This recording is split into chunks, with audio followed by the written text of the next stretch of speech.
Okay, here we are in taking a look at section 4.5, the in-unit growth and decay factors, where n is not equal to 1. So a factor is something we multiply by. So 1.86 could be a factor, and it's not equal to 1. Okay, and we look at the unit. So this would be a 1 unit growth factor, 1.86, if we go by 1, 2, 3, 4. So we're going to look at factors greater than 1, less than 1, and so forth.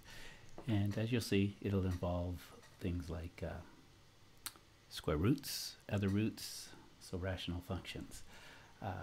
So first of all, we have this function given to us. The growth factor is right here, but this is a 1 unit growth factor. As x increases by 1, the function says it's increasing by 24%, right? 100% plus 24%. So how would we find the half unit growth factor? Well, we're going to take the 1 unit growth factor. So 1.24 is the 1 unit growth factor. And the way we find the half unit is we take a square root. So, well, I'll just put that here. We're going to find the square root of 1.24. And when we do that, we see we end up with 1.114. The 2 unit growth factor, what we're going to do is take the 1 unit growth factor and square it. And when we do that, we end up with 1.5376 rounded. Now the 2 unit percent change is going to be 53.76 increase, right? We're increasing by 53.76%.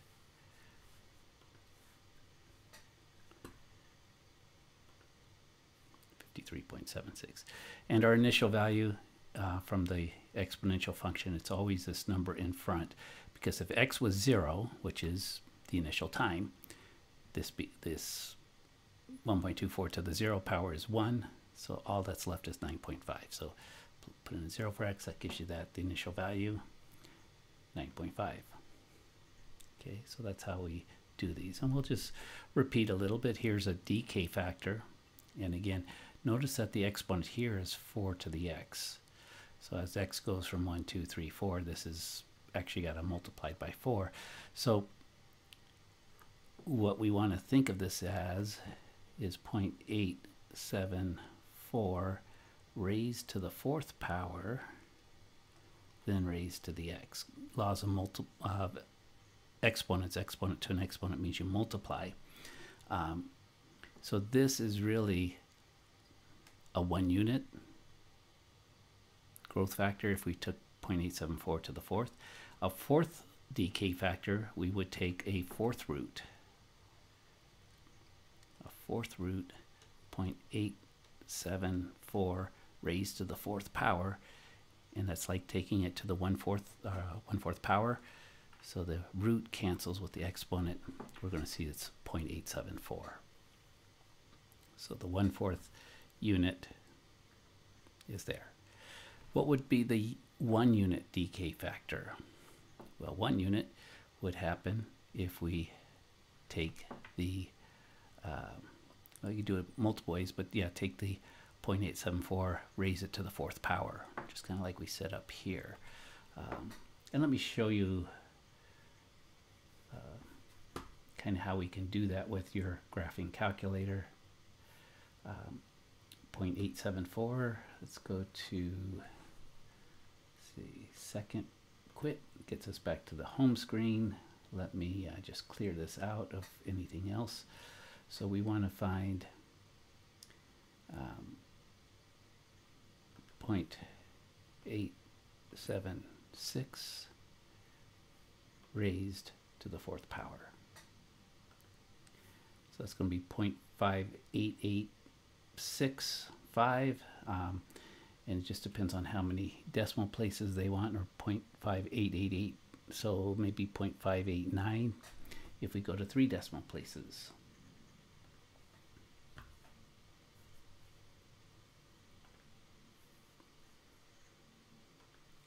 0.84. So I think that they just took the 0.8. I got the same value earlier, right? Now when I get to their 5-unit percent change, the way I'm going to do that is if we put a 5 up here, right, because this is a 1-unit change, 5 up here, you're going to get 0.874 raised to the 20th power.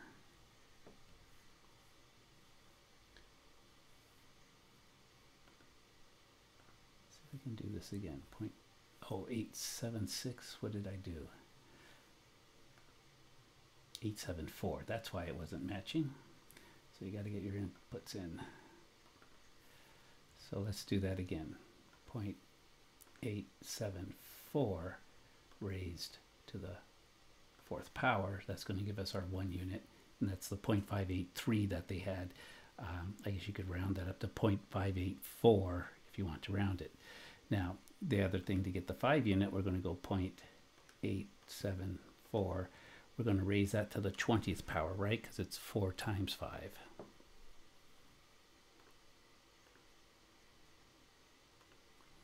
And we get 0.0676. What we want to do is, since they want a percent change, what are we losing? So that's really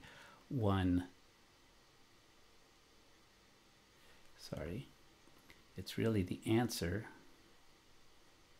and answers down here. Get out of the way. Actually, I can move this over. Guess I don't need to block it. Where is answer? I want to pull back the answer. Entry, solve. Answer's right here on the minus. So I'm going to go second answer, brings it back, and then we're going to subtract 1. And we're going to see that the percentage change is 0.93235. And we'll see that there was a little, I think, a typo. I'll just call it a typo. 0.93235. When we come here, the 5-unit change, they have -92.236 when they round it. So this 2 really should be a 3 from what we calculated here. So when we look at the percent change, we got back, what, 0.06 something. So we're only getting 6% back, so that's a 93% loss. And of course, the initial value, we just go back to the original equation. That's the number in front. Okay. So I think it all smoothed out once I got going and put in the right number. So 0.874, not 876. You'll get the right factors. You kind of see how that works. Okay. So here for 2-unit decay factor, since we go from 0 to 2, we could just take 10.24 divided by the previous, which is 16. And if you do that, you'll find that your 2-unit decay factor is 0.64. The 1-unit percent change, what you have to do is you have to take the 2-unit, 0.64, take its square root, and that will give you the 1% unit change. Sorry, they wanted the percent change, so well, let's just go ahead and do that with the calculator, right? 0.64, take the square root of 0.64. Let's clear this out. Square root is right here.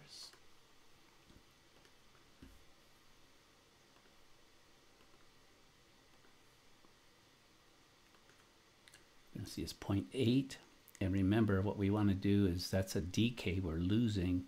So we'll bring back that answer and subtract 1 from it. And actually, if you just go subtract 1, it brings that up. And then we're going to subtract 1 from it. So it's going down by 20%. That's the percent change. Okay. So the change is in relation to the 100%. that, again, if we got everything back, that would be 100%. So we aren't, we're getting only 80% back, so we're losing 20%.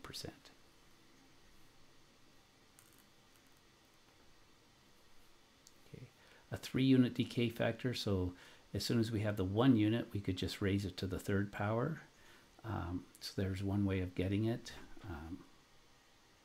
And remember, we had the 1 unit we came up with once we got this was equal to 0.8. So take that to the 3rd power, and you'll get your 3-unit decay factor. Okay, so 0.8 to the 3rd is 512, and moving the decimal to 3 places, you get that. A 1/2 unit decay factor, so we could take the square root of 0.8, and that will give us our 1/2 unit. So once we have the 1 unit, it's easy to go to either of the others. So for the 1/2 unit, we're going to take 0.8 and take its square root.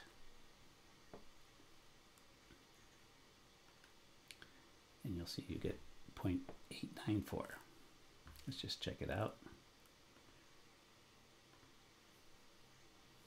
So we'll take the square root of 0.8, and there it is, 0.894.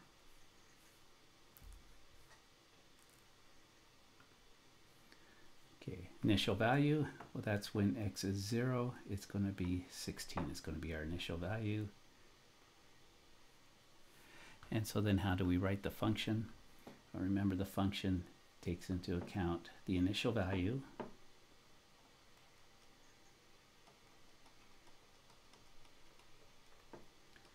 the 1 unit decay rate, and then raising it to the x value. Or if you use the 1/2 unit, right, 0.8, let's see, 0.64, that's, oh, sorry, if you use the 2 unit, then you'd have to take the square root of it, so you could write it this way. I like writing the functions in terms of the 1 unit decay factor, because everything we do, most of what we do is based on that. Sometimes it's more convenient to get a 2 unit decay factor, as in this case, because we're counting by 2s. But we can always get the 1 unit. Got the 2 unit, we take its square root. Okay. And again, this is another example. We'll just walk through a few of these. A 3 unit growth factor, so going from 1 to 4, that's 1, 2, 3, 1, 2, so 1 to 2, 3, and then we get to 4, and then 4, 5, 6, 7. So actually, to get a 3 unit, 4 to 7 is 3 units, right? 7 minus 4, whereas 1 to 4 would be a 4 unit. So we want to use these two here.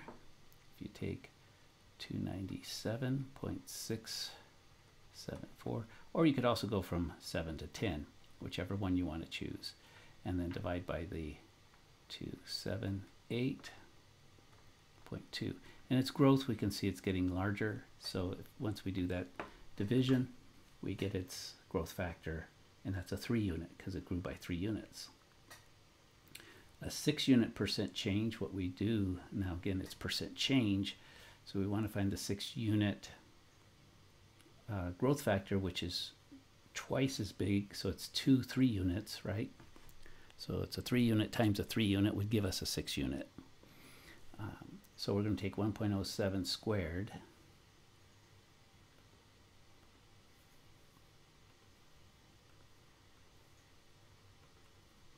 we're going to square that. That will give us the 6 unit growth factor, and then we're going to take that number and we're going to subtract 1 from it. That's 100%. And you'll see it's going to be 14.49 or 14.5% growth, right? Take that 1% away.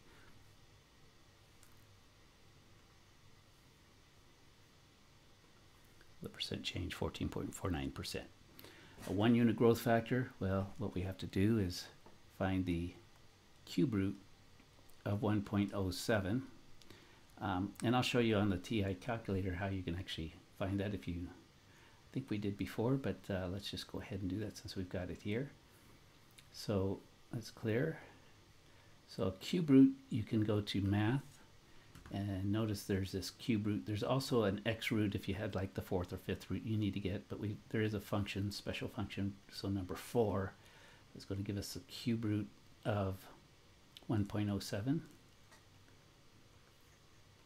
what we're going to get is we're going to get a growth factor of 1.0228. 1.0228. I wish this thing could just stay on top, but that's this goes to full page and then I have to kind of go back and forth. 1.023. So they rounded up that second 2. A quarter unit growth factor. So now that we've got a 1 unit growth factor, we could get the 1/4 unit by taking the 4th root of the 1 unit.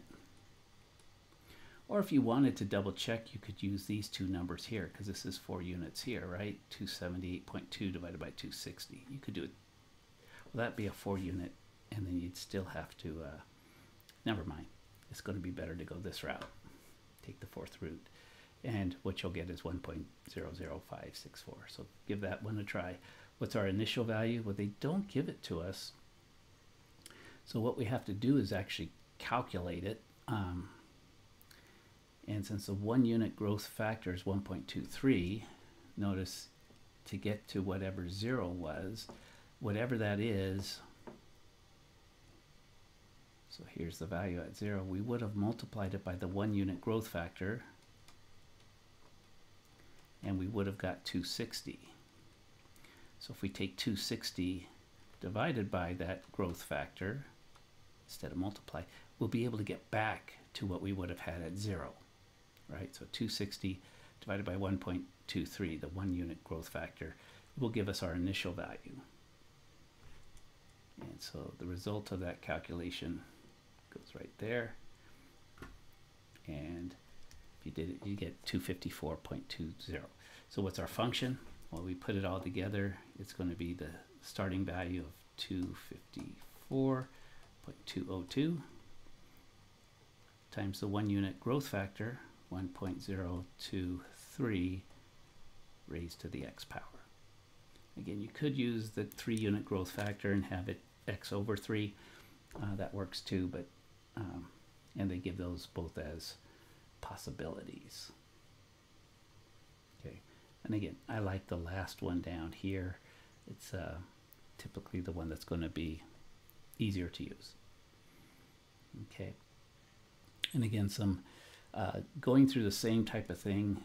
Again, from here we've got 2 values, so this is a 2 unit growth factor, so we could get that by taking 40 divided by 15.62. So we're dividing the y values, right?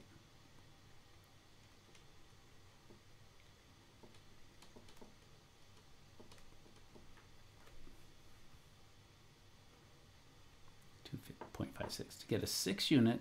So if that's a 2 unit, 2 times 3 gives us 6. So what we would do is we'd take the 2.56, which is a 2 unit, and we'd raise it to the 3rd power. We'd multiply it 3 times, and that's going to give us a 6 unit. Okay. The 1 unit percent change, we'll take the 2.56, since that's 2 units. If we take its square root, we cut it in half, and that would be a 1 unit. And then the half unit, once we've got our 1 unit, we take the square root of that, and we get our half unit. So we'll have it calculated. Well, it wanted percent change, so remember, anytime you've got percent change, you've got to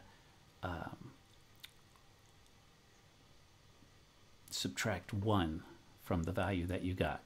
And if it's a negative value, it's a percent decrease. In this case, if you take 2.56, you get 1.6, which is a 60% increase, and that's how we'd list this. So the half unit, you take the square root of 1.6, and you'll see you'll get something there that we can't see because I wrote over it.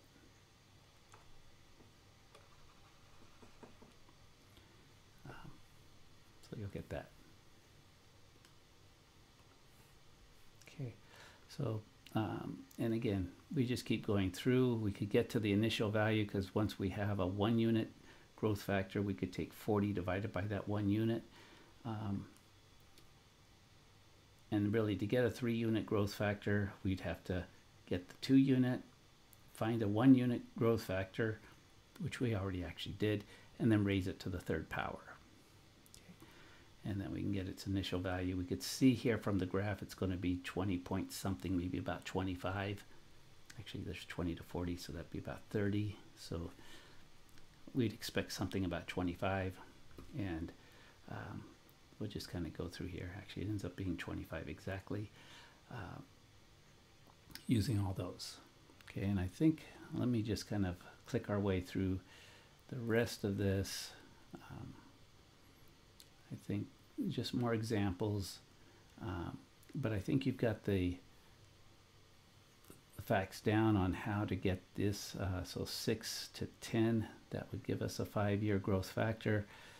We could get the 1 year percent change, right? So the 5 year is going to be 46.34, because that was in 2006, 2007, 2008, 2009, 2010. So that's a 5-year period, 36.46, and that'll give us our 5-year factor. If you take the 5th root of that, because that's 5 years, you'll get the 1 year growth factor, and then when you subtract 1 from that, you'll get the percent change. And you'll see it's a 4.9% once you do that calculation. The initial value, we use the year 2006 as the first year, and this is saying it's a 5 years of data, right? So that's how they give it to us. So 36.46 is going to be our starting value. There it is, in millions. And so our function is going to be 36.46 times this 1 year. This was the percent change. It meant that when we do the calculation here, we got 1.04913. Subtracting 1 and turning it to a percent gave 4.93. So your factor is going to be this.